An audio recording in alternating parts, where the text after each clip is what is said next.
Keep 100% of your claim. G4 Claims. If you've been hurt in a road accident that wasn't your fault, you should really talk to G4 Claims first. Unlike road accident solicitors, we don't charge you for our services, which could see you better off. To keep 100% of your compensation, have a chat with Nicole and the team. You'll be glad you did. Search online for G4 Claims. Keep 100% of your claim. G4 Claims.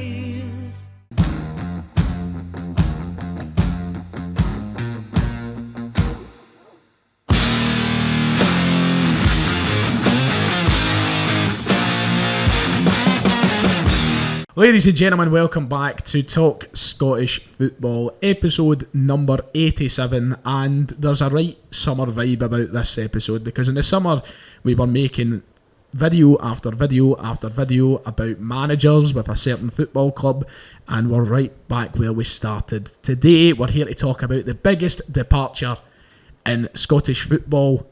Vasilis Barkas is on his way out of Celtic, Div. Could you believe it? I seen you gutted about that. I wish he was the only guy that was leaving. Yeah, so let's just, I'm joined, as you can see beside me, by the duo of Kieran Auld and Div. Div, you're the only Rangers fan on tonight, so it's going to be a kind of adventurous one for you, a kind of mixed emotions one for you. I got here early before yours and I filled my glass full of that absolute vodka. There's half a pint of vodka in that. Half a pint of vodka. The rest is some sort of mixer. But yeah, we've all been stunned, even Celtic fans, to hear this week that Steven Gerrard looks as though he's about to complete a move to Aston Villa. It looks as though Rangers are going to be without a manager. We expected to sit down today just to do the Scotland preview for the international break, but boy howdy, that has changed. I was looking forward to a nice wee show talking about Scotland potentially getting ourselves into the playoffs, and then all of a sudden, wham bam, thank you ma'am. Yeah, I mean, Kieran, usually I would come to you and go, oh, how you doing? But let's just get right into it. And Div, how is the shock settling in? I'm speechless. At first, I really did think there's potential in it, if you know what I mean. Like when I first heard that, I was like, I'm not going to jump right in and be like, this isn't going to happen. Because I remember you did that years ago, Ryan. Yep. Mind, we were filming a podcast and you were like, Brendan Rodgers is going nowhere, and we were like, hey, mate, there's a good chance. And then the next day it was like, he left. Was it as quick as that? It was literally the next day he went to Leicester. So I was like, I'll no jump right in. Right. I did a tweet as a joke and literally like messaged underneath it, this is my insurance policy tweet, just in case this happened, and made a joke out of it and that. But I didn't really expect it to happen, if you know what I mean. I always thought there's potential here, but I never thought it would happen, and I never thought it would happen this fast as well. You just knew something was a bit different because he's been linked to Spurs, Everton, and then most recently Newcastle. And there was something different about this because like everybody was jumping on it down south and that as well. TalkSport were talking about it. Everybody was talking. It was everywhere. Yep. There was just something different in this, and you just could tell there was truth in it. Do you know what I mean? And then it's been like a whirlwind, man. It's just happened so fast. We're going to talk. And he seems to be out the door. I must stress, like when we're recording this, it isn't 100% done in that, but it's done basically. It looks pretty concrete at this point. Even big Fabrizio Romano was out tweeting about it. That's it, innit? It's basically everywhere. There could be a last minute U-turn. We've seen that with one Edward Howe in the summer. There was a last minute U-turn at Celtic.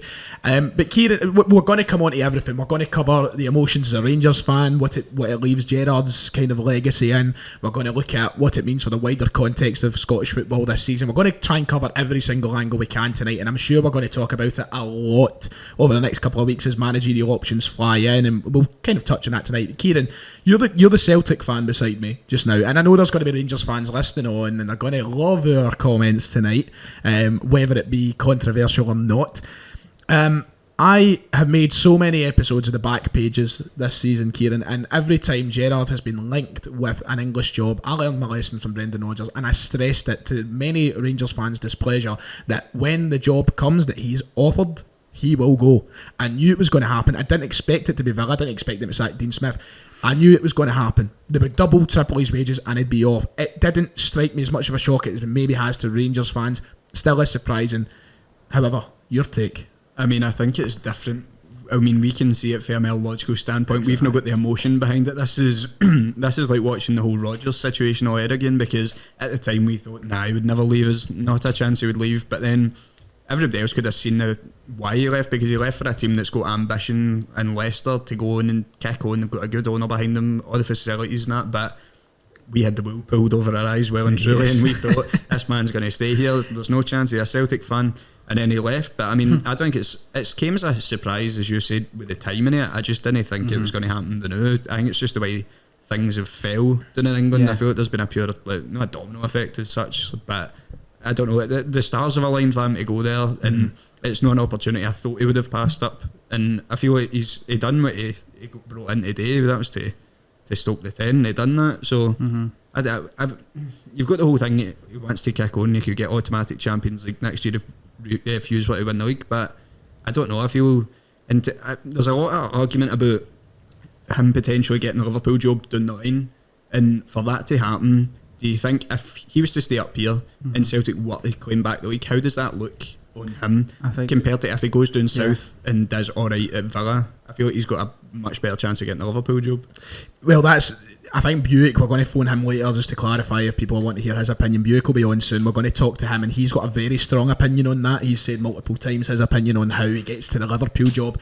In my opinion, he always had to take that next step. He had to go to England. I think that if he was to get it right on the back of Rangers, to go straight to the Liverpool job, it would take, I think, numerous years of winning league titles, and there's no guarantee that's going to happen in Scotland now that both teams are in a point to challenge. So it's always going to be difficult. However, you put it on the flip side, he could have stayed in Scotland, he could have been successful. Now he might go to Villa and he might struggle, and then suddenly the Liverpool job gets further and further away. There is really two schools of thought behind it about how his best route to the Liverpool job was, but I think all along it was going to be massive for him to take a step into the Premier League before heading to Liverpool. It was something that I've spoken about for years to people and that, and I always thought to myself, there's more chance of him going abroad and taking like a big job abroad than there is going and taking another English Premier League team out with Liverpool. I don't know why I had that thought, but just because the way he was as a player, you know what I mean? Like I never really foreseen him going to another English Premier League team. But obviously, as we say, is Aston Villa. They're struggling at the moment, but he backs himself, obviously, to go down there, get a few results. We were talking about it earlier. To be fair, like you go down there, you get a couple of wins, and all of a sudden, it's looking a lot different. So he obviously backs himself. Another big kick in the John Stones is the fact that it appears that the full backroom staff will be accompanying him. Which leaves you, which is a hell of a lot of people to replace. The main one for me being Michael Beale. Which a lot of people have spoken right up and how good he is. A lot of people are championing him as maybe the replacement for Gerrard. I've got to be honest, mate, he would be my number one choice.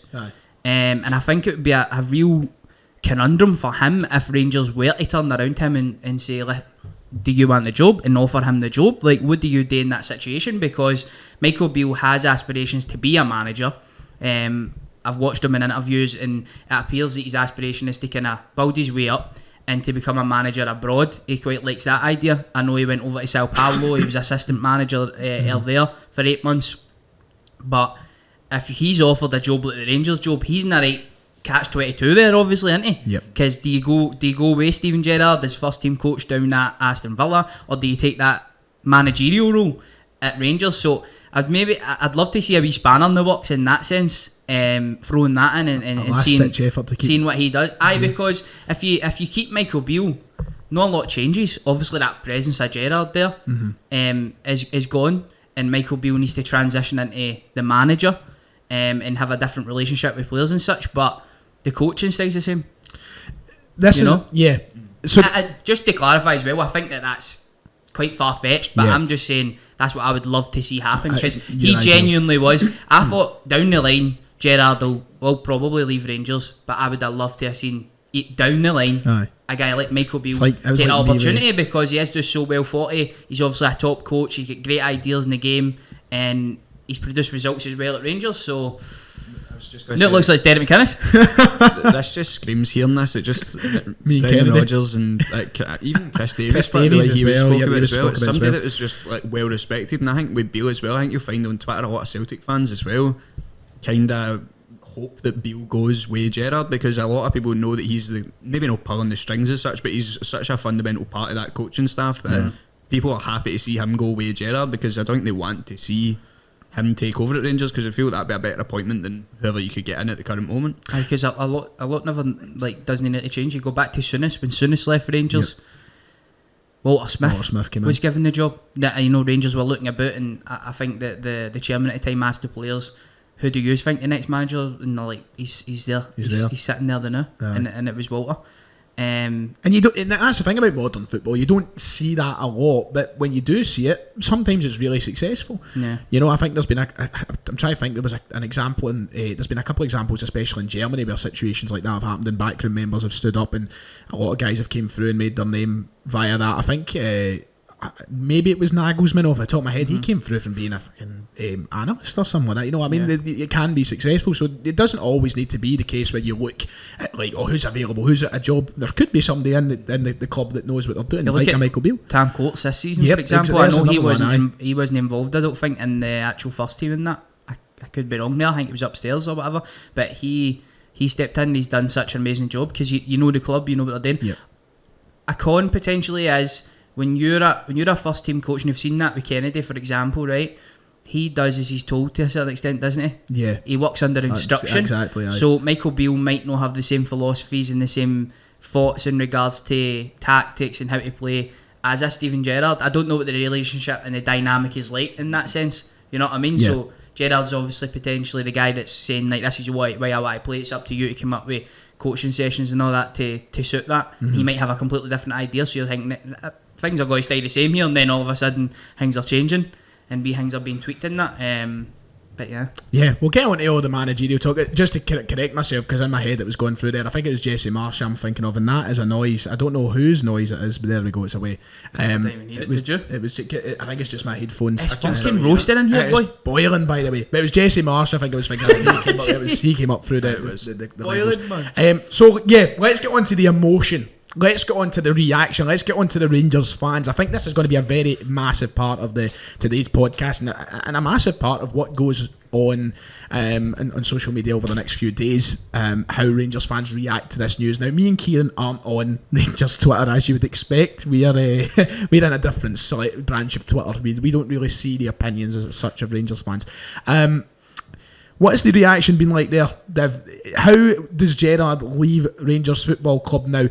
When Brendan Rodgers left Celtic with 7 out of 7 trophies, and he was on track to being one of the greatest managers in the club's history. It was quickly thrown away and dismissed by many a fan because of the manner he left the club.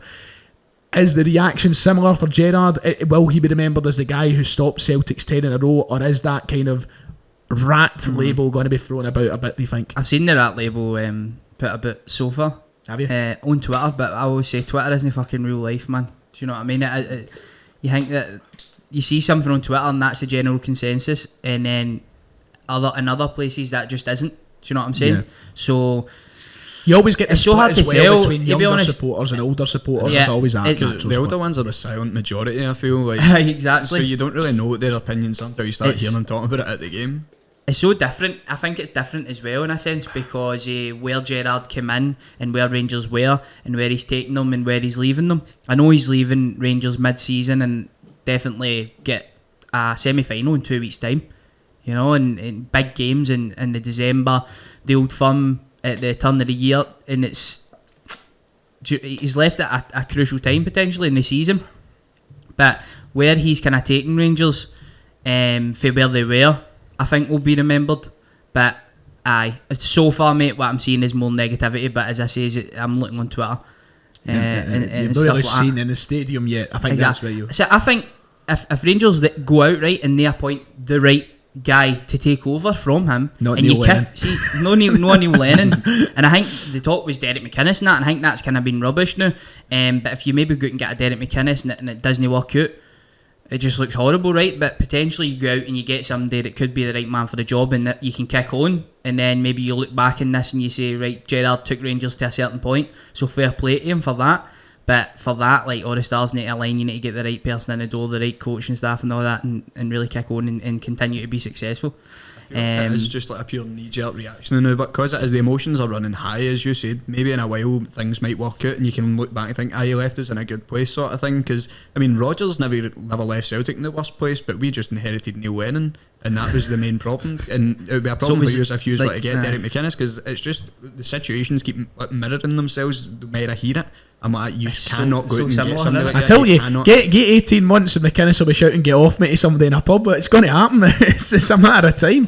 I mean, I just couldn't imagine that going well. I mean, I know Neil Lennon worked out for a wee bit for us, and then it fell right off a fucking cliff. Yeah, so, I've got my theories on that, because I think a guy like Neil Lennon, he came in, right, and he changed some things at Celtic, but he almost continued doing similar, like, do you know what I'm saying? So after a wee while, it almost seemed like that Celtic team became untrained in the way Rodgers would obviously train them. He undone the work of Rodgers exactly. in the space of a season, so. But that doesn't happen overnight, that work, so kind of carried on for a wee while, and eventually it peters out, doesn't it?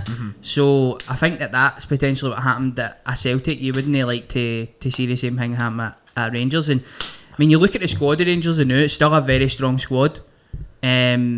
You've got options all over the park.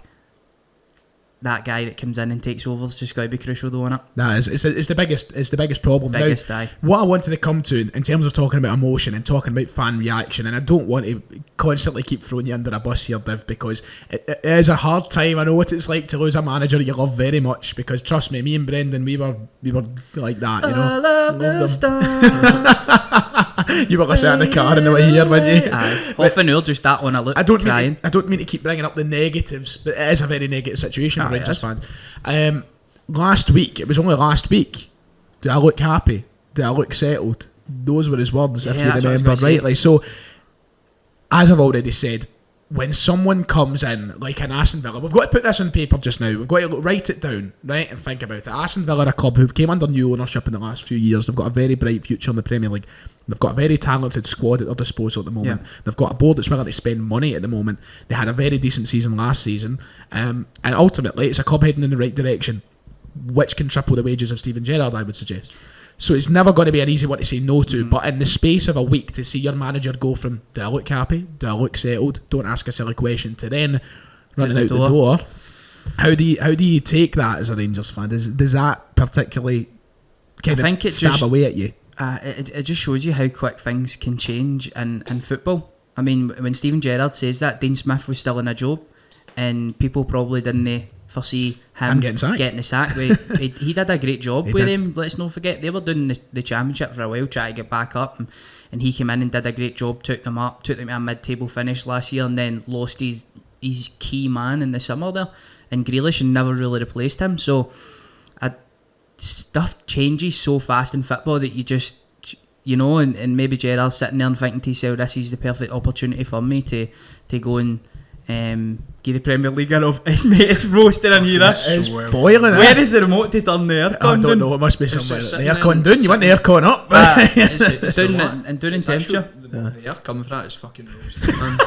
The remote's sitting there on the table. Place a bit of burn down. Anyway, what were you saying? Yeah, stuff just changes so fast, you know what I mean? So when he said that, I don't think stuff was in the works at that point, you know. Yeah. But what I will say is, at first as well, some people were rubbishing him going to Aston Villa because it was an easy assumption to make, because of who is the profile, but also the link with the chief exec at Aston Villa, which is a guy, can't remember his first name, but his second name's Puzzlo, I believe, and he worked at Liverpool while Steven Gerrard was a player there, and they have a close relationship, you know. So that was obviously the link straight off the bat, and that ended up materialising in something. Do you know? See, I don't know if it's the sort of wishfulness. Christian Puzzle. Obviously, you know, they're coming in to take your manager. You're just sort of hoping that it's paper talk, because you see it so often. You get linked with so many different clubs now. But when a journalist sees a thing like that, you think, oh, they're just trying to get a story out of it. But then for it to materialise the way it has, then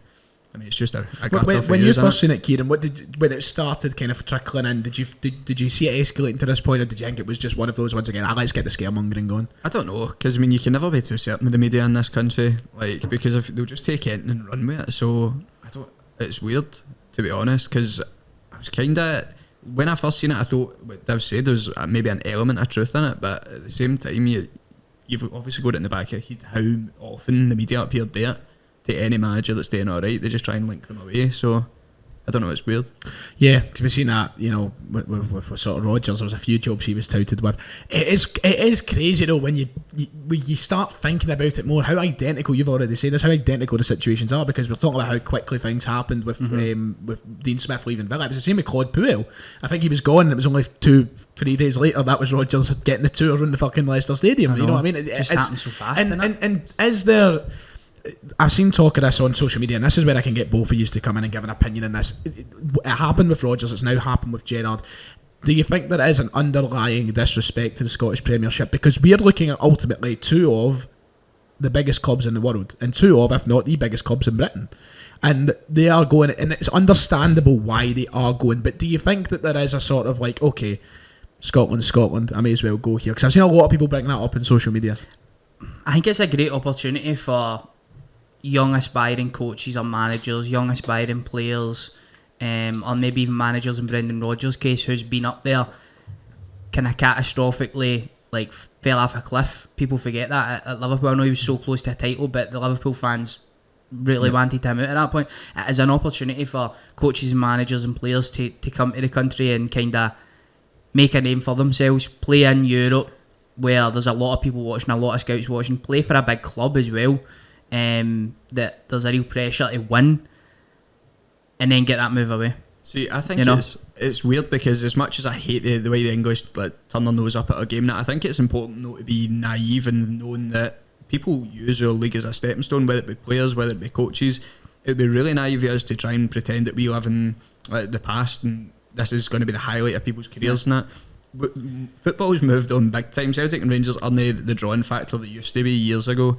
It's important to be realistic in terms of you're not going to get people's prime years, and it's a bit of a pill to swallow, but it's the realistic truth. But what I can't go is people really try to, like, what's that guy that's on the kickoff? I seen him on TalkSport too. Jennings, Rory. Honestly, like, I mean, he keeps trying to say I'm not trying to be disrespectful on that, but then it just reeks of disrespect. I'm like that. You can't just say no offence and then go and say the most offensive thing. Like, it just doesn't work like that. See, a lot of guys like that as well are like fucking puppets, and they'll say something and they'll get producers in their ear telling them to stir up conversation and all that. TalkSport are the worst for it. We're down 1,000 viewers say this, you know. Exactly, get a wee bit of conversation going in that, but down there, the fans and all that sort of stuff, pundits as well, they do disrespect. Look at Jamie O'Hara and the stuff he always comes out with. He's like an absolute clown into him, but I don't think that actual football people who are involved still in football disrespect the league. You know, they know they can go up there and they can get a bargain in that, but they're looking at it and going, there's some top players up there. You look at Kieran Tierney, Odsonne Edouard, Doughty Palace as well recently, other players, and those players coming in the league, you know, and new managers. The real footballing people down there know the game up there. Yep, it's like Eddie Howe as well. He was obviously, I think he came out today, coward that he is. He came out today and he was saying, I had nothing against the idea of Celtic. I respect Celtic, they were great and everything. But obviously it was just because he coaches when they go with him. That's again, coward. Can he bring his pals with him? Coward. But, you know, he's a guy who's now managing Newcastle and he was this close to managing Celtic. You know what I mean? There is, I think you're right in saying that. I think the people in football that do value this league and they do value the chance to manage a Celtic and Rangers or play for a Celtic and Rangers because they know it's an opportunity. And Gerrard's had his opportunity, I suppose. So it does. Let's move on to the next kind of section. I think there's two more sections we need to widely cover. It's Gerrard and what he's left and what he's done, and then we've got to talk about the future of Rangers. I think that's one of the massive talking points we have to get onto. We're going to talk about this for a long time. This is really a Rangers Revolve special. One person's wearing a fucking Celtic track as we talk about it, but it's talk Scottish football. It'd be ignorant of me not to do it. So Gerrard, he's leaving off the back of winning the 55th league title for Rangers. He's off the back of an invincible season as well at Rangers. I keep forgetting that actually happened. You know, it's the same with Celtic. You win an invincible treble. So quick, it's not like Arsenal. Arsenal have been talking about it for 20 years. We just kind of move on, you know. But he went away after winning that league title. You'll get the Celtic fans who say, he's won 1 and 9, and you'll get the Rangers fans who say, he's won the league title, and that's what mattered. How was the 3 years then? Well, you remember it fondly. Last season, aye. Of course. I I've seen this debate rumbling on. I even seen Hugh Keevans using it as a reason as why he thought Steven Gerrard's not getting the job because he's won 1 in 9, and I think that's lazy. I think that's lazy saying that because it decontextualised the situation. Yes, he did better in the cups, but when you do look at it in context, when he came in that first season, Rangers were just off the back of getting absolutely embarrassed off of Celtic a good couple of times. I think you beat us by 5 goals or something like that twice, 5-0. And that's what he was watching. That's what he was inheriting. He came in that first season, and it was all about kind of, I thought in that first season, building up the defence. He kind of did that, and then it was gradual, you know. And I did better in the cups, but I think it's just so lazy saying 1 in 9 and just using that, because you can use that stat to just fit your agenda so easily. Do you know what I mean? But for where he took them, for where he took Rangers to where he's leaving them, I think he's did a tremendous job. I mean, especially you look last season, gone invincible, winning league with 20 odd points. And obviously dethroning Celtic, who'd won 9 league titles in a row up until that. Do you know what I mean? So I think it's just lazy consider saying that. I'm kind of on the fence with that, because I do understand, and I do buy into this sort of, I don't buy into it. It sounds like I'm like, oh yeah, cash in, give me it. I do understand the whole 1 in 9 thing, because obviously I think for a Celtic or Rangers manager that would be a very poor return. But then you do need to balance it up with what you're saying. He came in and what he did inherit. Rangers were third the season before, when he came in. It was back to back. So it was never going to be easy to win cups. He probably should have done better in cups last season, and maybe the season before. The season before they still won the League Cup. They dominated that game and they were outdone. But Celtic obviously deserved it. They went and got the fucking goal. That's what you need to do in football. I'll tell you, there's one thing I did disagree with though. When I seen your tweet last night about Jurgen Klopp, I disagreed with that, because Klopp's a manager who's fielded youth teams in every cup and not even turned up to cup games. So I was like, probably not the best comparison. That was the only thing I didn't agree potentially, but I just didn't see similarities in terms of when he took over at Liverpool. They were nowhere near top 4, were they? They were merely a top 6, top 7 team when he took care. Rodgers last and I think he season finished 5th in his first season, when he's won 1 in 15 domestic trophies. He's a god down there. Of course he is, because he's did a great job. Aye. You wouldn't say Jurgen Klopp did a good job because he's won 1 in 15. He won a European but you Cup, could easily turn. I know, but if we're talking domestically here, because then Gerrard would be what, 1 in 14 or something. Something to do the maths. I guess that's one thing, and as well, his record in European football was probably quite impressive for what he inherited. I think that was one of his biggest accomplishments. Do you think you can kick on without Gerrard in Europe still? Do you think that's going to be a big hit? Because it was unusual what Gerrard done with Rangers, even through the years. Any Scottish team really, they were brilliant week in, week out in Europe. They were beating teams really they shouldn't have been beaten. They were overperforming probably to a certain extent. Even for the word go, when they went into that first Europa League group stage, it was 8 games to get there, and then they were constantly overachieving, and I think that was one of his biggest things, and I think it was imperative for him to do that as well, for certain finances to come out of the club. See, that's the thing, I agree with the whole, he got his better in Europe, and everybody could see that. He's performed pretty consistently in Europe for the past few seasons, but it's like, when people try to say that's as good as a cup, I'm like, well, it's not a trophy in the cabinet, is it? At the end of the day, it helps you out financially to an extent. It's good to get a run in Europe, but at the end of the day, you really don't have anything to show for it. I mean, it's alright to look back and say, oh, we went in this wee run here, but I mean, in the grand scheme of things, is that going to be remembered? I think it is. Like, it's alright to look back and say, you've done that. We can look back and say, Rodgers got us into the Champions League group stages. We've got our arse felt in every game. But I must say, as a Celtic fan, I would have to agree with that. I mean, I'm not saying the job he hasn't done hasn't been good, but it's not something that you take forward with you. I think it's so important though in this modern game. I mean, finances is massive up in Scotland, and I think that's why teams can just come in, take our players, take our managers when they want for fees that we probably think are too low because of finances. So Europe is an avenue for Rangers and Celtic to go and earn good money. You know, I don't mean to be the bearer of bad news, but and I think he's a specky twat as well. But have you seen Derek Clark's tweet? No. It was in the last half hour, according to the Mirror. Take it as you like. Rangers have inquired about Russell Martin. Is that player? Spencer Owen. So if you want me to read it verbatim, according to John Cross, Mirror Football, Rangers have inquired about former defender Russell Martin taking over from Gerrard, did well at MK Dons and doing reasonably well at Swansea. He can go and shag his arse. Go and shag his own arse. Aye. I wouldn't read it. It's the mirror at the end of the day. It's just pretty much a rag, so we won't. Nah, we won't buy into it too things much. are going to change constantly. There's going to be all this of this course. hearsay stuff until somebody is appointed. I mean, Getting some noise. Aye, I was getting that as well. I think there's some movement in the cables. Some or something. movement. Aye. I saw it in here, It innit? is, listen, I've been in the steam room today as well, so this is number 2. So yeah, Gerrard leaving behind I suppose the thing is, and as a Celtic fan, we are never going to come out and say, because I you know what, I've enjoyed Gerrard's reign for the vast majority of it. I mean, it was only really last season that I fell to the sword, or we fell to the sword, you could say. So it wasn't the worst. But now it's about how Rangers move forward from this, and how we've touched on how Celtic moved on from Rodgers. We had short term success, and then we fell, and we fell dramatically. Now I think that Rangers will look at that and learn a lesson, but you even said to us before this started, there is got to be a sense of realism at Rangers Football Club when it comes to this. I don't mean this as a joke, and this is me saying this. I don't mean this as a joke, and I don't mean this to take digs at Rangers Football Club, but Rangers have just reported losses of £26 million. To give out 23.5. Is it 23.5? Sorry, I thought it was 26. My apologies. I've got the numbers here for you. got if you them? like. Good. I'm just trying to remember off the top of my head. So £23.5 No. million. No, a kick in the arse, to be fair, but £23.5 million. Now, I'm not a financial expert, and the Rangers fans who might be sitting there just now trying to tell me what this is and that the next thing, I'm not taking digs here. I'm just being realistic.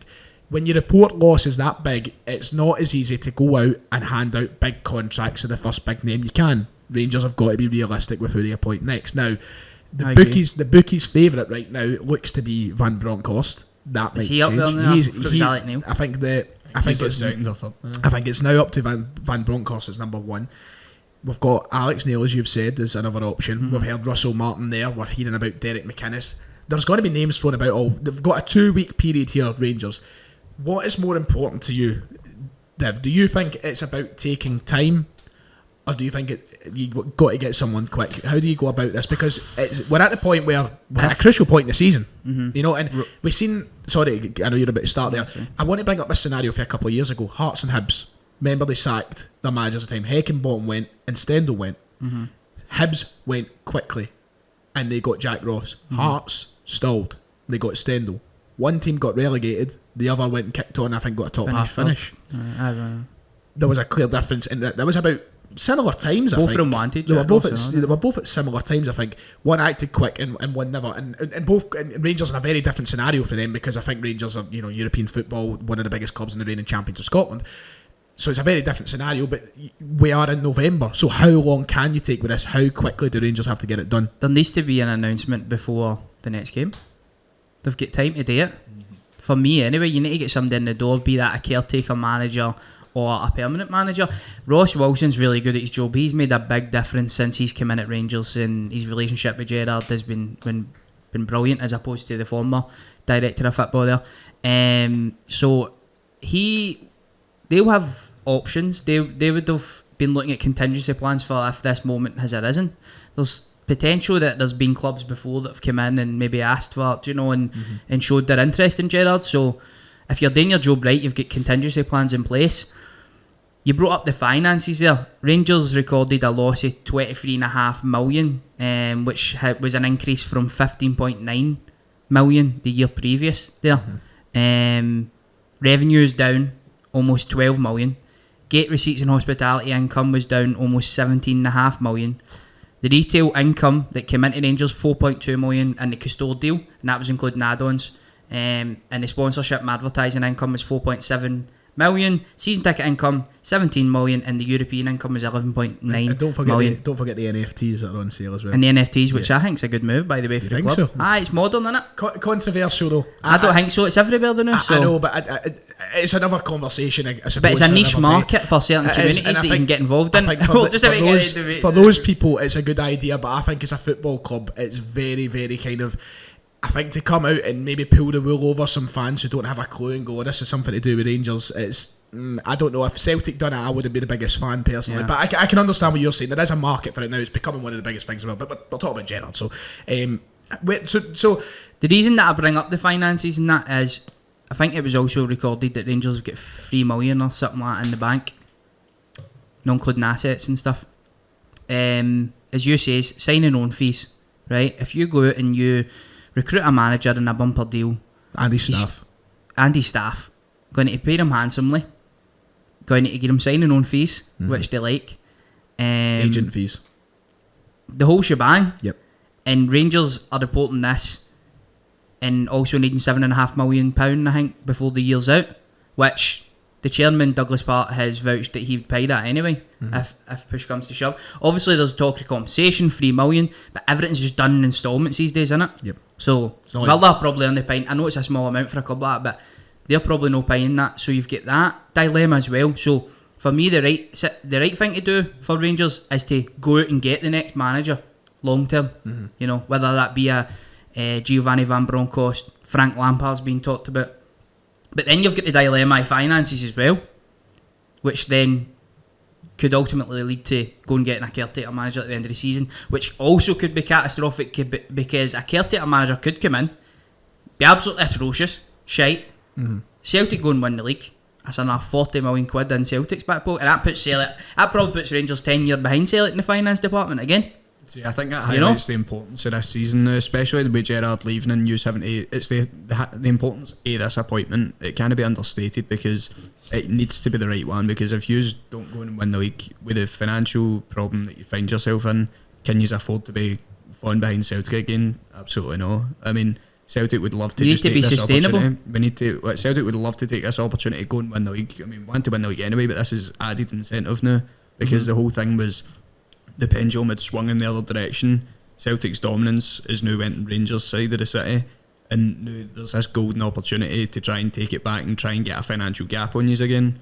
And for me, that gap's already there, considerably. I mean, look at the money Celtic even went and was spent there in summer. I mean, Celtic spent considerably, but we also got a fair amount in transfer fees as well. So something that Rangers have failed to do so far, but that's the other fear as well with Rangers right now.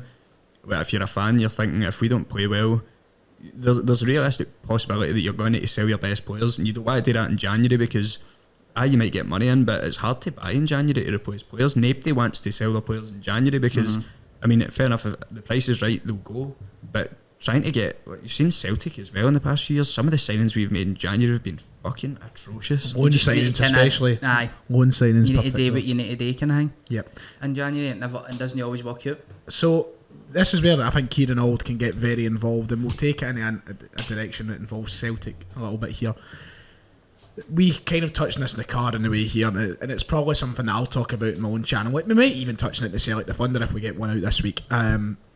But Ange Postecoglou came out today and he was asked to comment on it, and he basically said, look, you've got to focus on your own gaff. Doesn't matter what's happening there. He wants to focus on what we're doing because we've got a good thing going at the moment. In all honesty, we're good vibes, everything's good. We don't want to turn our heads and start thinking about the opposition.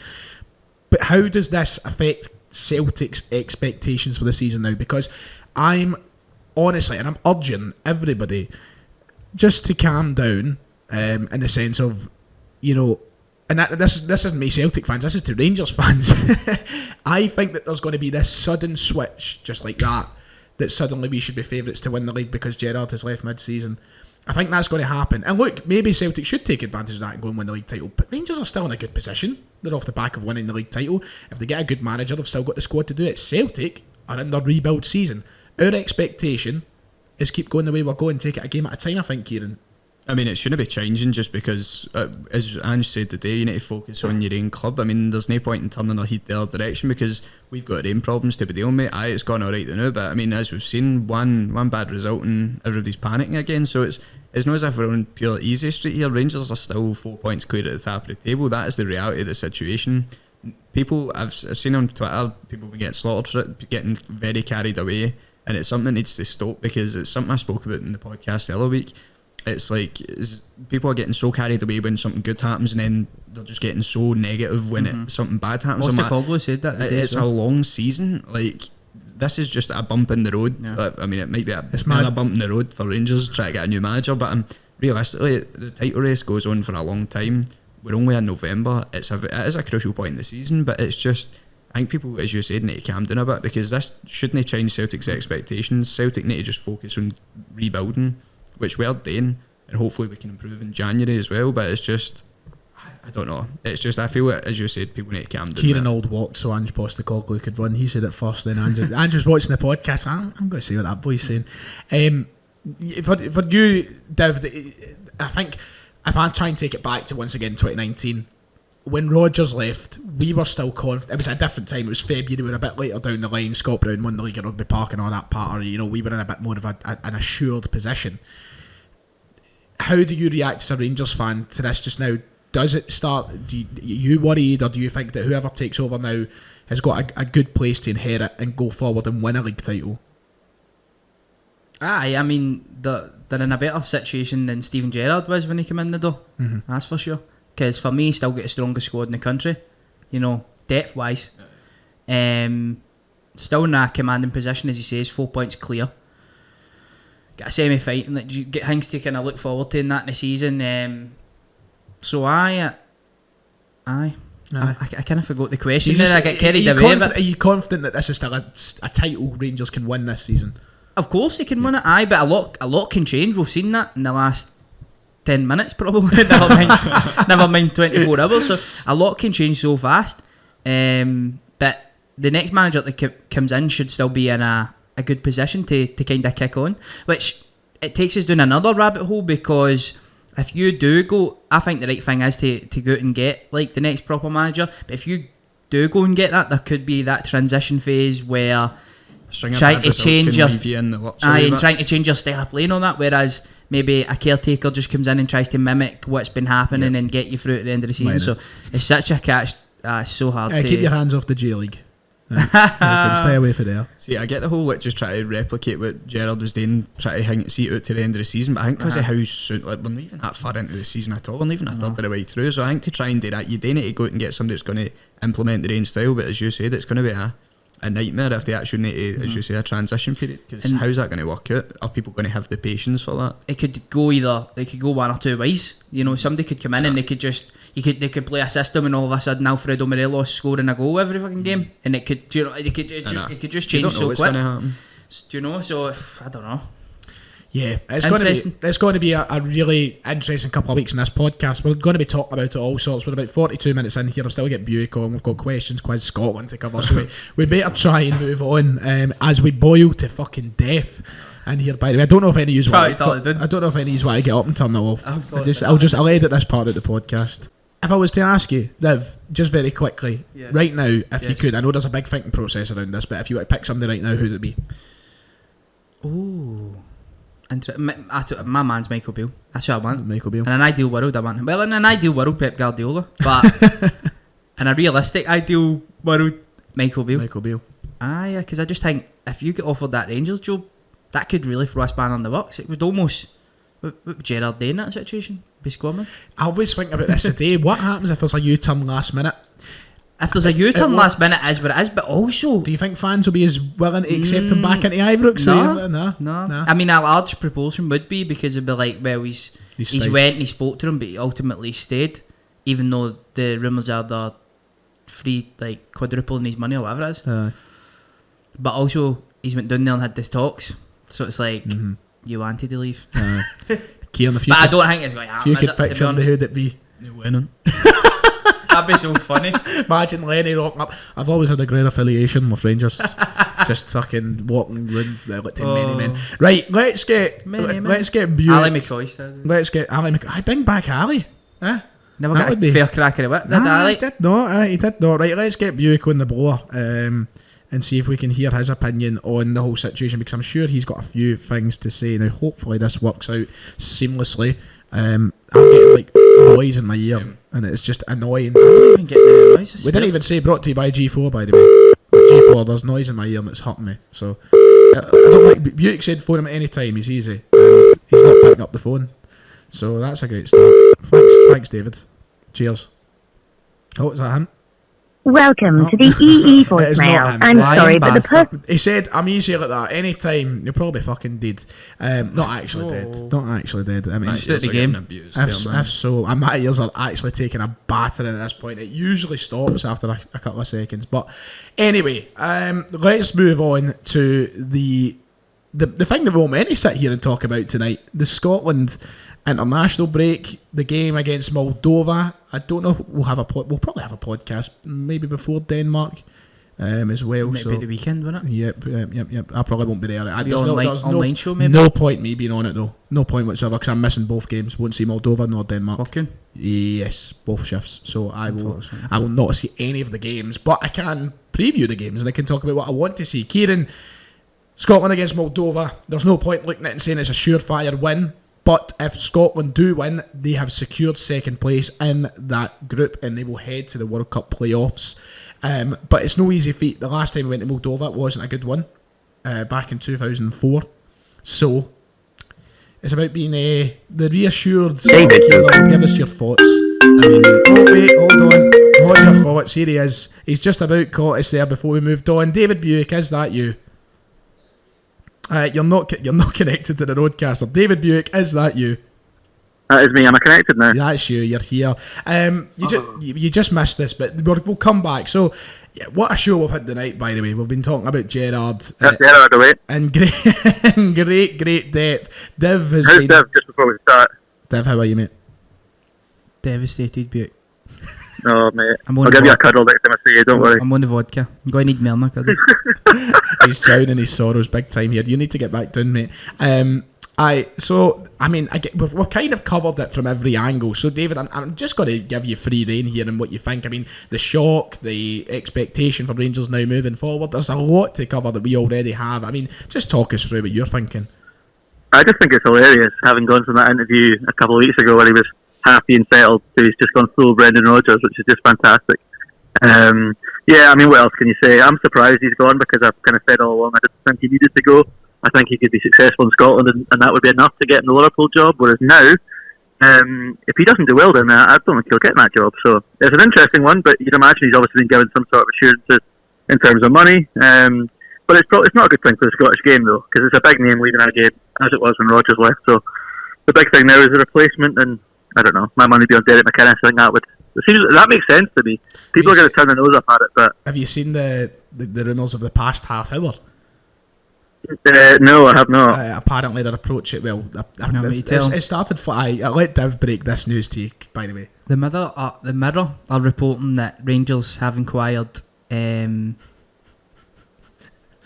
you forgot his name there, Div? Russell Martin. Russell Martin of Swansea City, yes. Is he at Swansea? He was at MK Dons, was he not? Yeah, now he's at Swansea. Did he not do a really good job at MK Dons? He done a really good job. Now that you're saying that, Buick, I think it's a great option. Apparently, so according to trying to justify Russell Martin being the next Rangers manager, who'd have thought it? According to Derek Clark, he done a really good job at MK Dons and he's doing a decent job at Swansea at the minute. So that would be very, very interesting. It would be. I've heard Peter Grant's available. Peter Grant? You never even mentioned him, Div. Did Howe not take him to Newcastle? No, he did not. No, he did not. Imagine he did not. But yeah, David, we kind of spoke about. You're talking about the kind of look it's given the Scottish game, and we kind of brought that. Well, I brought up the kind of underlying tones that might be there that a lot of people have been talking about. But Rangers, as me and Kieran have already said, we're not on Rangers Twitter. We don't know the reaction. Do you think this is one that's justifiable for Rangers fans to be a bit? I don't know. Not pleased. No, it's very similar to Rodgers, isn't it? They're raging. Of course they are, and it's understandable because he's had them hook, line, and sinker the whole way through. Something I was thinking about earlier on. I don't know if you remember this. After his first league game, I think they drew at Pittodrie, or they got beat maybe right at the start. And he came out in his post-match and he said something about how Rangers don't tend to get decisions off for referees in Scotland, and he was immediately then trying to get the Rangers fans on side. He's been doing that the whole way through. And it was clever. Rodgers did that with Celtic as well. He said everything the fans wanted Danny to hear. McLean was there in his ordinary clothes. Exactly. These guys know what they're doing, and eventually, he's got the job down south and he's gone for it, which is surprising. But yeah, it's going to be really, really interesting to see who they replace him with. It's probably come at a good time, with it being an international break. They've got a wee bit of time before the next league game. So, but with a semi-final on the horizon, it's going to be interesting. Well, that was one of the big talking points we had tonight. How important is it Rangers make this decision? I don't want to say quickly, because that would imply having a manager in the door tomorrow. But they've got a good amount of time in this international break. Do you think it is? Div was stressing that it's vital to have it for that next game. Do you think that this is next game?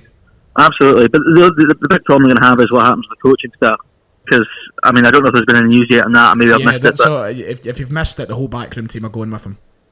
Wow. Okay. Well, that is that's almost in itself. Even Gary McAllister. I think so. Well, the way Fabrizio Romano was. Have you not seen Romano tweeting about it though? Yeah, I saw his tweet, and he said there was something to do. They were talking about this backroom staff. I'd imagine that Gary McAllister will be part of that. Yeah, I mean Michael Beale's obviously the big one. It's been well known that he's kind of pulling the strings in there. That's almost a bigger job than finding the actual manager. The only good thing is that whoever goes in is going to take over a pretty good squad, a well drilled squad, a squad that know their job, their roles, and all the rest of it. So it's not like it's a rebuild job like Anshad. It's very much trying to take what's there already and maybe try and make it better. But it's going to be an interesting couple of weeks, which is good because international breaks are going to sometimes it can be boring. Obviously we've got high stakes this time, but it'll give us something else to talk about as well, which will be good for the content next week. Oh, we'll be. We're going to be swimming in content. About the content. Did you talk Scotland tonight? We were literally just about to when you phone, so we'll come on to that in a second. 52 minutes in. 52 minutes in, by the way, and we're just about to get on to Scotland. I'll let you come into that in a minute, but what I want to ask, because me and Kieran aren't in a place where we want to say, like, me and Kieran aren't going to go, I think Rangers should get blah. To be honest, I don't really care as long as they stay away from Pep Guardiola's and Jurgen Klopp's, that would do me. But Div, who did you say your pick would be? Oh, Michael Beale was your ideal pick. If Mine's is, I'd like to get your perspective on this, David, right? If Gerrard wants Beale to obviously go to Aston Villa and Rangers offer Beale the job, what do you think he'd do in that situation? Depends if he thinks he can do it. There is a big jump between being a manager and a coach. I mean, if you think about it, Gerrard's role... He has been an assistant manager before, I'm going to say. But I know it's a lot different, mate. Yeah, I think he would need to get. I think he'd need to get experience in around him, like somebody who could maybe be more of a sort of disciplinarian kind of figure, because it seems like that's what Gerrard is at Rangers very much. Beale does a lot of the coaching, but Gerrard is ultimately the man that calls the shots. So I don't know. It'll be an interesting point, Dev, because if he did get offered that job, that's a big managerial job to turn down if you're Michael Beale. So that could be interesting. I think if you're the guys at Rangers, you very much want to keep Michael Beale around, though. So it wouldn't surprise me if there's some sort of talks going on there. But again, we're very early on in this, aren't we? So I'm sure in the coming days we'll find a bit more out. Who do you pick, David? As the neutral on this test, not a Celtic fan? I don't know. I really don't know, because I don't think there's. It's not like we've known this is coming, so there's not really that many. I mean, I looked at the bookies odds there. I saw Alex Neil's in there, Derek McInnes. I'm sure I saw Giovanni Van Bronckhorst was in there. I don't know what he's been up to in terms of managerial stuff, so I couldn't really comment on that. He won the league last year, he won the league with PSV, did he not? It was with Feyenoord, was it? Feyenoord, they went to China. What a blunder. I'd get crucified for that if I was in Holland. Yeah.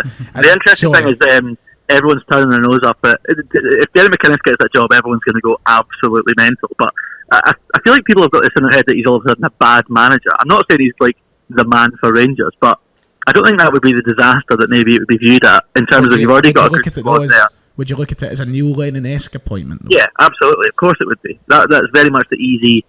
And it can work. I mean, you saw it initially when Lennon came in. It did work, didn't it, for the first kind of season? So, it's not a long-term appointment, but if they need to get something done quickly, I think it might be somebody like him, but we'll have to see. Douglas Park giving them the full-time job in the shower, the permanent job. Big Douglas in the shower, Douglas in the shower. Douglas it. Right, David, trying to park it somewhere. David, do you want to stay on the phone to talk about Scotland? I mean, I was going to let Kieran Auld go first, but do you want to stay for 10 minutes or so and talk about Scotland? We'll go for it. Why not? Cool. Right, Kieran, I'll let you go then. You were about to speak. I was asking you, how is a Celtic fan, how is a Scotland fan do we go into this game? Because you're the one that always guards me from getting carried away. And this is a game which I believe we have to be important. We don't just go, oh, it's a win.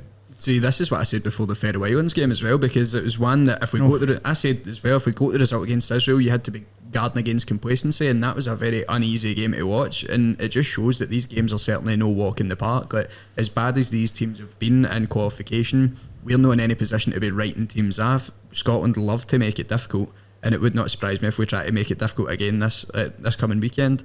Hopefully we can go out and just put in a professional performance, get the result, and get ourselves in the playoff spot. I mean, that's all I can really say, because it's the importance of this game can't be understated. To try and get Scotland to a World Cup, we can't fuck it up at the last hurdle. It would be very typical of Scotland, to be fair, if we did.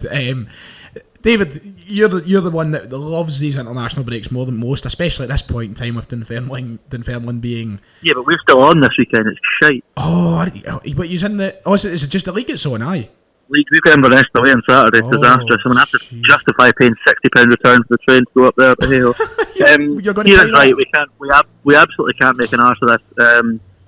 I don't think we can understate, or we can't overstate how much of a understate or overstate. I don't know. But basically, what I'm saying is Lyndon Dykes a massive myth, and I don't care what anybody says. Mainly because he's big in this kind of game. If you had to look at somebody that'll get you a goal, his record for Scotland speaks for itself. I think at times it's not going to be pretty. We saw what the Faroe Islands was like. You think that's going to be a game where we'll dominate the ball and create loads of chances. It wasn't. No, it wasn't pretty at times.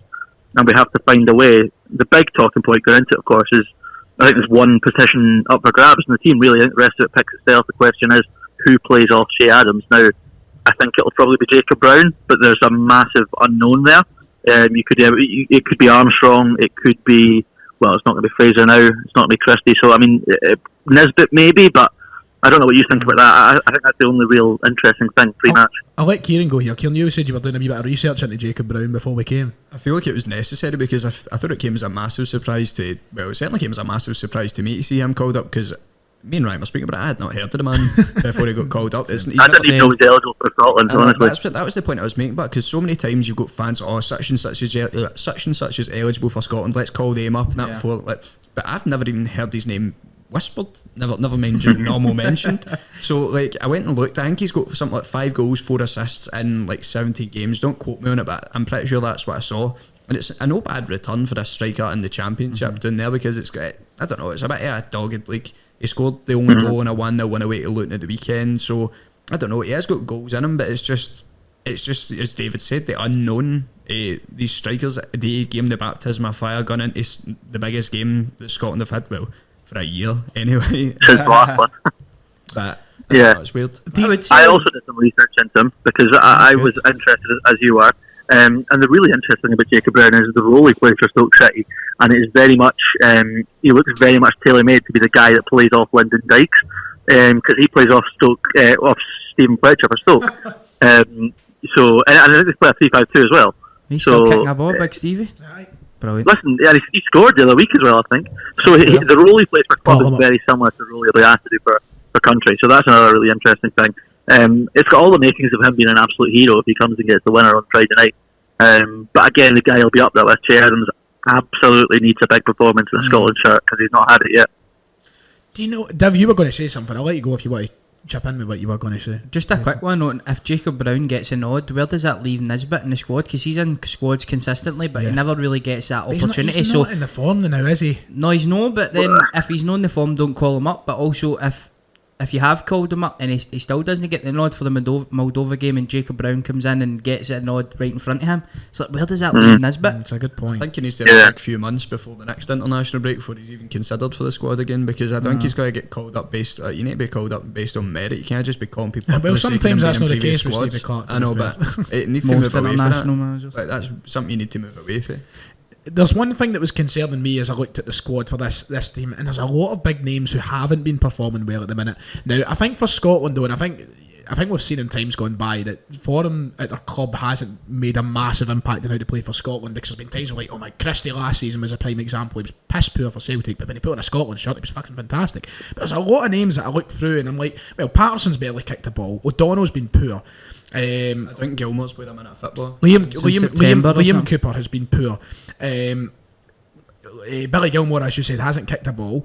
Robertson's not been great the last couple of games. Scott McTominay has been absolutely dreadful, and then Kevin Nisbet has been great. There's a lot of guys who are off the boil at the minute heading into this, and I'm not saying that means we're doomed for Moldova, but it's not the most encouraging sign.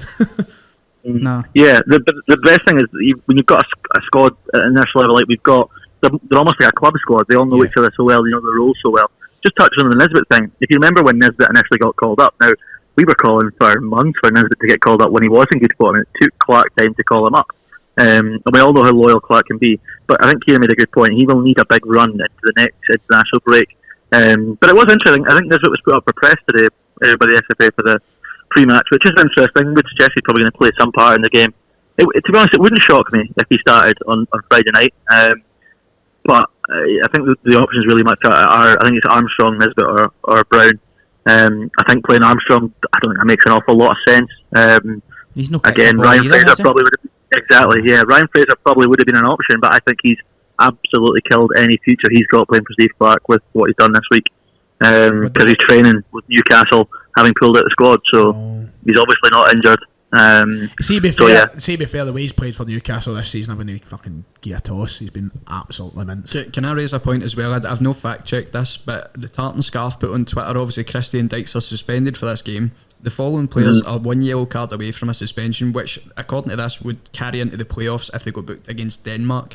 So you've got Jack Hendry, Stephen O'Donnell, Andy Robertson, Nathan Patterson, John McGinn, Billy Gilmore, Kevin Nisbet and Shea Adams. So it looks like I'm putting on a bookings bet for this Moldova game. Yeehaw! Listen, that's the ideal scenario. I'm putting on every one of them. Mate, aye. You know that thing Real Madrid did that when Mourinho, Ramos just started kicking. That's what you want to see. You want to see Scotland get about 8 yellow cards. Sub the boys on to get booked. That's what I want to see. That would be fantastic. Anyway, boys, I'm going to leave you, but enjoy the rest of the show. Right, okay. Mate, you enjoy your wee day. See you later. See you later. See you. Goodbye. Right, that was Buick. You know, it was nice to hear his opinion on both Gerrard and Scotland as we head into this international break. As you know, Denmark, I think we've all kind of wrote Denmark as the game. It's like, okay, we'll see what we can do.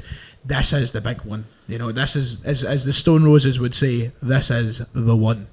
We can't let it go to the Denmark game. It needs to get wrapped up in this game. I'm not saying you don't have the confidence that you couldn't do it at a packed Hampden and that, but you really, really don't want it to come to that, because as much confidence as you might have in Scotland at some points, I don't know, I just don't see us getting the result against Denmark. So for that game to be a dead rubber would be outstanding. So just go and do the business. And I think they will. Go and do the business. I'm not going to ask for predictions as I normally would, because I just do not want to jinx it. I don't want to jinx this one. Not this one. You know, sometimes you can give an exception, but when we're right down to the wire. Did we give predictions for the Faroe Islands? We did, and we also. I was very confident. I watched that in work that night. And I'll probably do the same with these games. I walk around and sort of saying, "What you get your blue tops that you put all your stuff on and you walk me like a boot," and I just had it sitting there. And I was watching the Faroe Islands game, and I was like, "What the?" There was far too many close calls in that game. Craig Gordon could have a couple of goals. No, mate. I was the same. I was at Spectacular on the fucking the Dodgems watching it. Madness. Right, let's go on to the questions segment of the show from the viewers. You put out a tweet, Div. I think you got it. Well, I've got it up. Don't worry. Got it this morning, saying that 4 of us would be here. McGinley is not here. I gave McGinley the night off, so don't hate him for slacking, lads. It was just a conscious decision, a cautious decision to make sure that we could get this edited in such in time for perhaps a big announcement tomorrow. But we'll see. Gerrard's staying, 11 o'clock. Gerrard's staying. Right, let's go. Beans, he's kicked us off. He said, if you're macking... Beans has been talking a lot of sense, by the way, on Twitter and that recently. Is he? Yeah? I've been agreeing with a lot of it's been First time for everything. I've been agreeing with, very level-headed recently. I can't talk about prior stuff because I don't know. But right, if your ma came home with a new man, can't send back to now.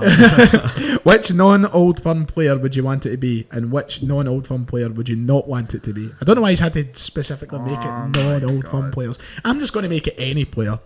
If your ma was to come home with a new man, who do you want it to be? Well, I don't want it to be Beavis Mugabe, because I've already been on record as saying he's batting, isn't he? Or Antonio for West Ham. I don't want it to be one of them. I wouldn't want it to be Kenny Miller. Just when you want it to be. You wouldn't get away from him, would you? No. Who I would want it to be, I'd probably go for Wiki Yogo. That would be a darling, that. Imagine he's sitting there eating dinner in your living room, tucking in. Doesn't speak a word of English. just sitting there nodding. No, wait a minute. Do you like The Simpsons, Kyogo? Yeah. That's my two. That's my two. Who would I want to be? Charlie Adam. Oh no. Imagine Adam walking into your house. Imagine him trying to get about the bedroom again, get about the party. Be awful, wouldn't he? Oh yeah. He's just going to be getting it stinking. He was. Who would you want? Who would I want it to be? I'd want it to be somebody minted, basically. No. Who's the richest in Scotland? Who's had a good career? Jermaine Defoe. Shout. He's got a woman butt up a duff. He actually has. Lovely terminology. He's engaged. Sorry. Sorry, Jermaine, if you are watching. Who do you want to be, Kieran? I don't know. I'm trying to think. Have we got me on Old Firm? Just anybody at all. I don't know. I mean, I think like Ronaldo, Messi or Ronaldo would be like massive in terms of money. What about like Charlie Mulgrew? Would you accept him? Aye, he'd be a good laugh as a step, I think. Aye, fuck it, big Charlie Mulgrew. No, but could you him try to get apart on the mall like, pumped your mall last night, wee man. Know what I mean? Something like that. Do you think he would go down that avenue? Is that stepfather? Smell your maw or something like that? Do you think he'd go down that avenue? He's sitting there slicking his hair back in the mirror, getting you that part of him. This conversation's taking its toll. With Gerrard possibly leaving, how much more interesting is the title race from both sides, says Rhys Ferguson. We kind of touched on this. It was already very interesting. Yep. Because of how Celtic have kicked on after they struggled at the start of the season. They seem to be getting a lot of momentum at the moment. Their front three is absolutely firing, and then Rangers have kind of found a wee bit of form as well domestically now, so it was already kind of interesting, but this does throws another spanner in the mix with Steven Gerrard obviously leaving. And Kieran, you're keeping the heat. I mean, it is another twist in the tail, but as I said, it's a long season ahead. I mean, I'm sure there'll be plenty more twists to come. And also Hearts are doing alright, aren't they? Twisted. See, I don't know if we're being too dismissive of Hearts, because I feel like with us, it's like we know sometimes teams like that always sort of put up a challenge and then they kind of fade away. But I mean, they're doing very well. I mean, you look at their start, one defeat in 13 games in the league. Are going to see it. Probably not, mate. Probably not. But they have got a really good squad. They have got a really good squad. They can score goals and they've got a good defence as well. Probably get the best goalkeeper in the league at the moment. Getting called up to the Scotland squad as well. He deserved that. It was an international war crime. Brought up McKenna and all that. As we spoke about Clark's loyalty, to be fair, like I rate Cooper. I like him as an option for Scotland, but Leeds are fucking hopeless. I like him I prefer him at Leeds. Like when I watch him at Scotland, I'm like, doesn't he date for me at Scotland? Right, 1885 Ben, he says Gary Oliver has scored 40 goals, career goals so far, with 10 coming against Dunfermline. Discuss. Poor David isn't here. He said, thankfully I'm not on today's episode, so I don't have to discuss this. He's currently at, who is he at again? Gary Oliver. Christ, it's just slipped my head there. Morton. Is it Morton? Because he was at Queen's for a wee bit. He was at Queen's for a wee bit and he went back to Monks. I think it was Morton, they went Queen's and back to Morton. But that's mad, isn't it? 40 career goals and a fourth of them this game again. Or as the kids call it, a quarter. You're a dick, honestly. Let's see. Has Mickey G shat it because we've got Big Ange? Mickey G? Have you never heard Mickey G? No. Oh, mate, you've missed out on some good part. See, I'm not on Celtic Twitter. Mickey G. It's like it's part that's not serious, but Rangers fans think it's serious, so it's funny like watching the him react. But Mickey. So it's basically shout out to my man Alpha Kaiser. Right, he always photoshops Steven Gerrard into like a Mickey Mouse shaped. That is like Mickey G. John McKenzie puts that on his Instagram story all the time as well. Where he also put the Avengers theme, and it's always good. It's always good viewing. Mickey G, and he's taking the rest with him. He's taking Pluto, he's taking Minnie, he's taking the whole gang. You're going to see a lot of people biting at the whole Steven Gerrard shat at Ange part, but I think these tweets just highlight how ridiculous the Rodgers one was. The ones about Rodgers. That's what it is. It's the irony in it. It's like people. It just annoys me, the lack of people who do not. Like, irony is dead. Being ironic on Twitter, you can't do it. You can't call teams terrorists without being let's not get back. You need to remember to put football in front of that. Lewis Laird, fantastic guy. Lewis, he's asked, after the international break, we head into the usual busy festive period. How much of an impact do you think those run of games will have on defining the season at the top of the table? Mm-hmm. See, that's where we spoke about the squad there and Rangers squad depth. That could be crucial. Because I mean, the amount of fixtures you always get in December, the congestion's ridiculous. Especially because we've got the winter break and that. And I mean, that whole period, it's going to show who's going to be serious about challenging for the title, if it's going to be as close. Because as we've spoke about before, things can change so quickly. Yep. And it's important that Celtic, well, from your point of view, Celtic get a good run of form going into that fixture on the 2nd of January, and obviously, especially with Rangers getting a new manager, it's the exact same on the other side of the city. So it's going to be interesting. See, we Starfelt as well. How long's his injury? I think he should be back after the international break. That's not too bad. I don't know if he'll be immediately be back, but he should be back. When I first heard about it, I thought it was quite a long term one, by the way people were it doesn't look wishing him well and all that. Bruno Fernandes even put a statement out. I just wish him well because I love him so much. Right. The question remains, where is Julian? Like, where is his period? He's in training. I think there was always taking their time with him, November was always the month that was thrown out for Christopher Julian. So I think the next month will be defining in that. But you know that topic's still there. Who do you drop?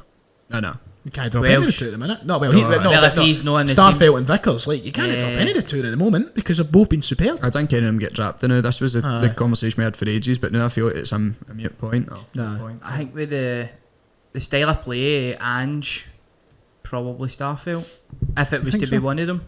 I think if it was to be one of them, I think it would maybe be Starfelt. Just because Carter Vickers is a big solid guy, and I'm not saying Starfelt isn't he, but I mean, he's compared to Carter Vickers. Carter Vickers is an absolute unit of a guy. He's not very good technically either, Starfelt, but he's obviously he showed bits in there. He's not a technical, he's not a technical player. He's not like Christopher. I'm not saying he's absolutely hopeless. It'd be hard to you don't need to jump right on the defensive rank. Come on. Oh mate, I love him. I'm just saying he's no a Julian in terms of what he can do on the ball, and if that's what an Ange Postecoglou's after, then that's where I could maybe see that avenue. And also when you look at the way Postecoglou likes to play, his fullbacks getting involved in the play quite a lot, he might want two centre halves that just do the basics and do the defending, because your fullbacks are fucking in the middle of the park and all that sort of stuff, which would then mean Julian probably would struggle to get back at that team. See what I was going to say there? I was like, it's been that long since I've seen Julian play that I'm forgetting what exactly he does. What we're missing, because we spoke about it for so long when Julian comes back and that. Good in the ball. I mean, it's been that long, but since you've seen it, and see the threat he poses as well, feel like even attacking wise set pieces, like the amount of goals he got. That's one thing we're missing, I think. Because I feel like going forward for like set piece, I just feel like it's pure wasted. We've not got any real. I mean, we have got height obviously, but it's just not the same as Julian. Julian is, I don't know what height that guy is. Right, we'll go through 3 more questions before we head on to the quiz. Yes, there is a quiz, don't worry. Jacob has asked, have you ever thought... This is that Jacob Brown? No, it's not. But Jacob has asked, have you ever thought about posting wee segments of the podcast and wee videos talking about certain points, like the kick-off and happy hour do, etc.? It's not a bad Could maybe get a wee clips channel on the go, but once we hit bigger... get bigger than 50,000 subs. Oh yes, give us 50,000 if you're listening. Surely there'll be a lot of people listening. He's 50,000, Stevie. I think that's one important thing to say. If you've lasted to this point, which I'll put something at the start to try and get it, but if you've lasted to this point and you haven't already hit subscribe, if you're new via the Stephen Gerrard News, please be sure to hit like and subscribe.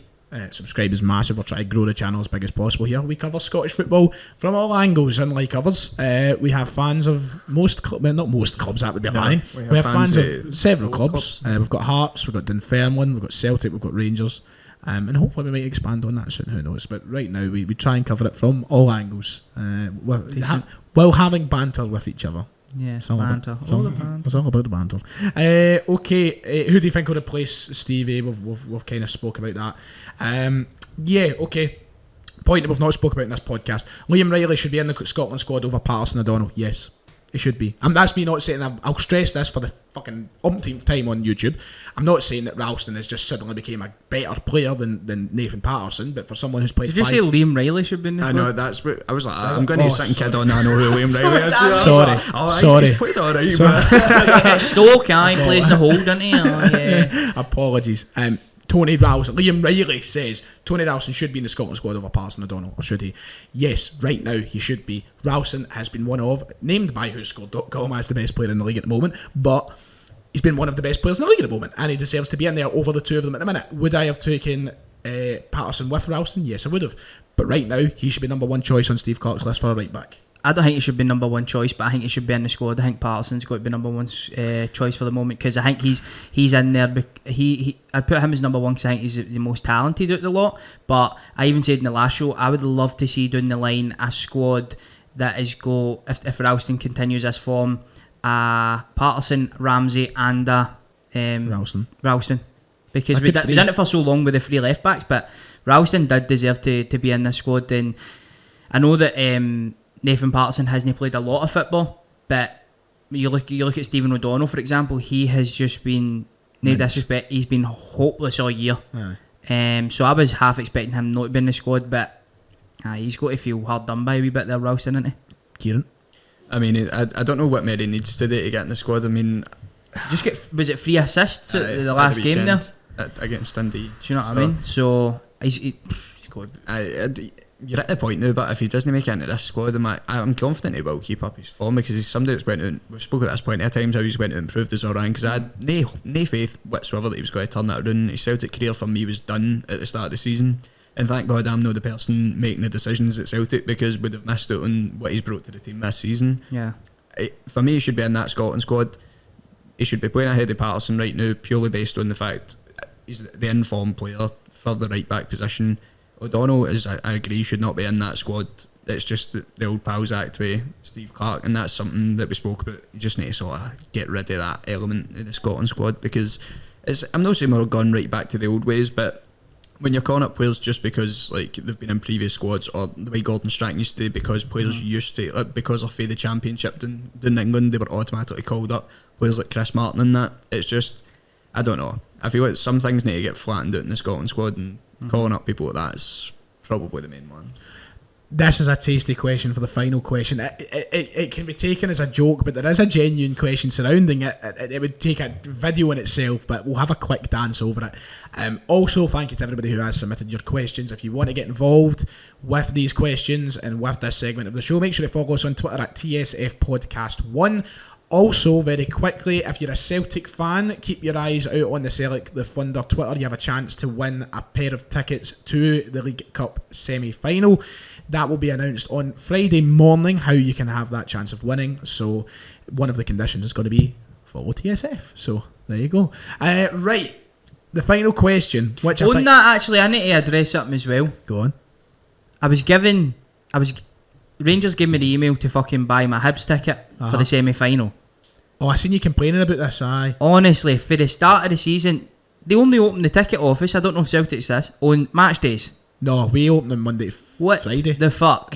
From the hours of 11 till 2. Aye, it's inconvenient. I know that's inconvenient, right? But it's even more inconvenient opening on match days to get your tickets, right? So you can't go there, you're maybe working or whatever, and go to the match. And the ticket site is fucking atrocious. And nobody gets back to you, right? So anyway, they gave me an email, buy your ticket, going to buy my ticket. They went to my address and all that, right? Again. So I gave them that. And then it go to the payment, it bounces me back to the address, I put that back in, back to the payment, back to this, tried to buy the ticket about 15 fucking times, and it never worked. And then the deadline was the following day, so I never got a ticket. You not get a ticket now? I'll probably get a spare, but you'll get it. that's atrocious, isn't it? What's the allocation like? Are you got most to the stadium? Or at the moment, I think it's like 50-50, but I don't think Hibs are you may selling get that more allocation. after that or whatever. We've got like what 70% of the stadium. Who are you playing against? St Johnstone? St Johnstone. We're all the way run into the Rangers end, like halfway behind the goal. So we've got the full with the tap here. And we've sold it out, baby. Ange Ball. That's what happens, isn't it? Big question though, and it's one that I said it could spark debate and last quite a while, but it genuinely does, depending on how you view one of the guys, have a really big thing on it, right? Who has a better legacy overall for what they achieved at their club? Steven Gerrard or Neil Lennon? What they achieved at their club? It's a big question, isn't it? Because I would associate Steven Gerrard's club as Liverpool, so you're talking about as a manager. Celtic and Rangers, yeah. Managerial. It's a massive question. Do you then bring in Lennon's like First playing days like into this as well? We'll go managerial only.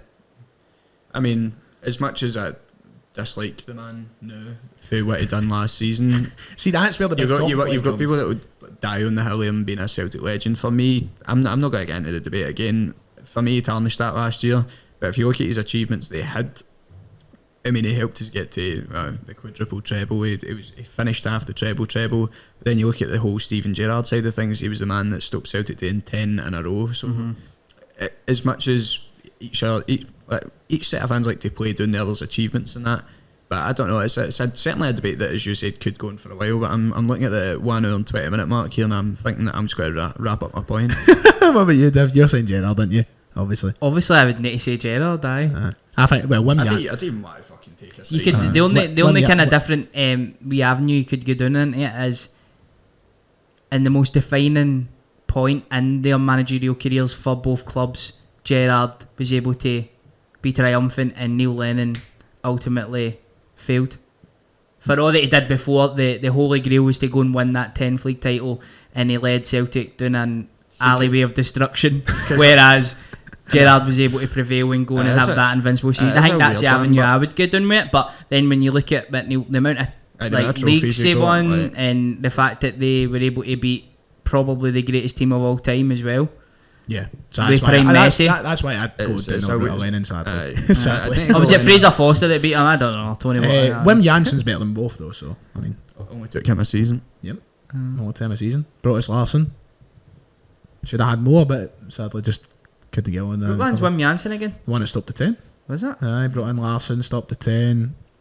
Wee Dutch guy, hero. No, is he not a doctor or something? No, that was Weinglass. Is that somebody else? That's Weinglass. That was after Janssen. That was Imagine after okay. Janssen. Anyway, that is a video in itself. That could be a cracking video. But remember we done that video a while ago, the Lennon versus Gerrard. How times have changed. That was a good wee series. That was a good wee series. Only good for about 4 or 5 episodes in about 10 years. So we done what we done. The first ever one we did McCrory and Tierney. That's mad. And then we seen how that one went. Fuck me gently with 10-inch bars. We done Davis and Brown. And we done, that was a good one. And we done Lennon and Gerrard. Davis and Brown is probably the one that stayed the closest, I would say. Aye. That's probably the one that still remains a massive debate to this day. I think the rest of them, well, you could say Gerrard and Lennon, I suppose, to an extent, but I think both of them have got sides that you could branch down and make an argument. That was quite a good wee series. We could actually bring that to TSF. We could. I don't want to talk about Neil Lennon, man. It doesn't even need to be them, but it could be like Rodgers or Gerrard. It could be anybody in Scottish football, different managers. It and all could that. be. That's an idea, by the way, Div. That is an idea. Who do you think that the most important man in football history is? In football history? Yeah. Surely the man that invented it, probably. Well, no, obviously, but I mean in terms of this modern game that we've got now, do you know what I mean? It's a who big was the man question. that kick-started this, and who was, do you know what I mean? Who was like the most pivotal guy in that regard? Three of the guys you automatically turn to, I think, are Busby, Shankly, and Steen. I think they three are the three that I would turn to at first. I don't know what one I'd say particularly. I mean, that's the classic ones you go for. If you try and think a bit differently, you could go down the route of Johan Cruyff, set in place the best team. The foundations he put in place led to the best team in football history, as we were talking about. So I don't know, there's many different that's mine, and that's the reason I brought it up, because I was thinking about that recently. I would go Johan Cruyff because what he done at Barcelona and the style that he created there, with your Pep Guardiolas and your Komans, and then ultimately created that Barcelona philosophy of keeping the ball, and the best form of defence is no letting the opposition have a touch of the ball, which then basically turned into Pep Guardiola becoming one of the best, if not the best coach of all time, and also creating Messi as a result. There's so many different angles you Cruyff, can take, because honestly, you got Cruyff, as I've mentioned, Dave Free, you could say Fergie, you could say the likes of Mourinho and Arsene Wenger as well, because they revolutionised the game in England when they stepped up. There's so many different. You could go for players, of course. You could go for a Maradona, you could go for a Messi or Ronaldo. You can go for anybody, man. Yeah, it's so hard to take a specific route. I like the Cruyff one. Cruyff is a smart one. Because of what it's created to this day, modern football, and this whole 4-3-3 playing for the back, like keeping the football in that. That's what I was thinking. Just like the foundations that got put in place and the actual effect it's went on to have, sort of thing. Right, well, that's a good debate. That'll do us on that. That's another video in it for another day, and I suppose it's not. That's a mad way to free in the morning conversation. If I've ever heard one, I've had a pint of vodka in somebody's kitchen, man. Yeah. Just as a disclaimer, because I just don't like taking these risks. Div hasn't actually been drinking vodka. If you pass Div on this night after the recording while he's driving, he's not driving. 7-Up free. 7-Up free. Gave up the carbs. Oh, have you? Aye, man. Oh, that's brutal. I know, I'm doing a non-carb diet for a while. Right, but it's time for the final segment of the show, the best segment of the show. It's time for the TSF end of show quiz. Yes, ladies and gentlemen, thank you to Matthew Duff for making the quiz once more, and we have Div taking on Kieran all today as we try and I'm dreadful, by the way, Kieran. I'm going to get scanted. I'm alright with the Celtic ones, but now that we're in a wider pool of knowledge here. I get see on Super Scoreboard they did that Beat the Pundit. I'm always dynamite on that. Same. Then I come in here and I'm like, I'm just absolutely dreadful. And I love a quiz as well. I love a quiz. And I love a quiz night. And I love general knowledge quizzes. I love the chase. I love general knowledge quizzes. I love a wee general knowledge quiz. Right. Bunch of geeks here. I think I've got a coin on me, which will a Tommy coin. Fucking does love a quiz, doesn't he? He's got so I've got a pound on me specified coin. I am going to turn to Kieran Auld and ask you, sir, would you like heads or tails? Heads. Heads, okay, right. I always say heads. Right. We have got, as our winner, it's heads. It's tails. So Div, you get the choice. Would you like set A or set B? I would like to go set A. Set A, so he's up first. And set A has a relatively easy question to kick you off. I hate when you say things like relative. In fact, you cannot get it wrong. question number 1 for you, Div. New boy in the Scotland squad, Jacob Brown, plays for which English club? Oh, thank God. I was going to say the wrong answer. There's a joke, but you would. I would take you it. would be a prick, mate. Stoke. Stoke City, correct. So 1-0 to Div. Kieran to equalise in the penalty shootout. Who has more goal contributions in the Championship? Jacob Brown or Lyndon Dykes? Jacob Brown. Correct. Jacob Brown has 9 and Dykes has 8. You'll be up there or not? Aye. Apparently, Connie Matthew doesn't say it. Aye. So, does it tell you about how many goals? Nah. But Jacob Brown is at top. So there you go, 1-0. Good start. Right, question 2. Div, which nationality was the first non-Scottish manager of the national side? He was... Oh my God, see if I get this right. It was Bertie Vogts, wasn't it? Yes, correct. And he was Dutch. Have I got it wrong? You've got it wrong, Kieran. Do you know what it is? Was he... Not a chance. Is it German? German. Oh, German's the correct answer. So it is still 1-0, but Kieran can take the lead here. Hearts player. That is so German and all votes. I was thinking about the guy that came in and took care of the SFA stuff. Right, Hearts player John Souttar was a late addition to the Scotland squad, but how many other traditional centre halves are in the squad with him? Oh my God. I was actually going to look at the squad earlier as well. I'll go 3. Correct, it is 3. It's Liam Cooper, Jack Hendry and Scott McKenna, alongside obviously John Souttar. So well done, Kieran. 2-1 late. Was Liam Cooper not a left back? No. At one point, no. Maybe, I don't know, but he's not now. Traditional. Anyway. Right, Scotland under 21s face. Still roasting in here. It is, it's no went away. Scotland under 21s face Kazakhstan and Belgium this international break. But where are they playing the games? Tynecastle. You rushed in. Pataudry. You know. They're away in some other country, are they not? No, I'm thinking a different squad. they're here. It's Tannadice. Oh, You were right with the T. I thought you were going to get it when you rushed in. Tynecastle was the last one then, wasn't it? Maybe, I don't Like know. age groups away somewhere. Because maybe under 18s or somebody's something. playing like Armenia or something today, they know. I don't know. Tynecastle was the last one, So- you bastard. So there you go. It is still 2-1. Kieran can make it. Get beat 1-0, I think, didn't he?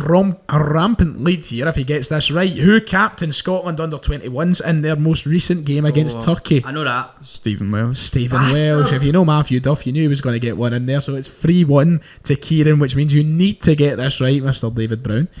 Here we go. So close. Steny defeated Albion Rovers 3-1 on Tuesday night. Holy fuck. But are Steny in the top or bottom half of League 2? Oh. David goes on about how they should be doing better with the recruitment and stuff. And I think on the bottom half, mate. So before the game was played, Oh, for fuck's sake. they were in the bottom half. But after their win, they were in the top half. So they're currently in the top half. They're unlucky, mate. Unlucky. They went from 8th to 5th after that win. That's fucking humdinging, man. Which means I've Kieran... been so close to my questions. So Kieran is the winner, but we'll finish off the quiz anyway. Well done, Kieran. Scotland goalkeeper Xander Clark has been linked with Rangers recently. But how many caps has the Glasgow born boy earned? 0.